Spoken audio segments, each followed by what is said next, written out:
विश्रामबाग परिसरातील व्हाईट ऑफिसजवळ एका रिक्षाचालक तरुणास एका तरुणासह त्याच्यासोबत असलेल्या 2 अनोळखी व्यक्तींनी लाकडी दांडक्याने मारहाण करत तलवारीने वार करत जखमी केल्याची घटना घडली आहे.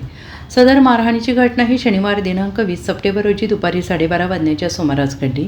या प्रकरणी मलिक दस्तगीर मुलानी वय वर्ष 27 राहणार अभयनगर याने विश्रामबाग पोलिसात फिर्याद दिली आहे. त्याच्या फिर्यादीवरून पोलिसांनी संशयित निलेश सरगर यांच्यासह अनोळखी दोघांविरोधात गुन्हा दाखल केला आहे. याबाबत अधिक माहिती अशी की जखमी मलिक मुलानी हा आपल्या कुटुंबियांसह शहरातील अभयनगर परिसरात राहत असून त्याचा रिक्षाचा व्यवसाय आहे. शनिवारी दुपारी 12:30 वाजण्याच्या सुमारास मुलानी हा विश्रामबाग परिसरातील व्हाईट ऑफिससमोर थांबला होता. यावेळी संशयित निलेश सरगर हा त्याच्या 2 अनोळखी साथीदारांसह त्या ठिकाणी आला.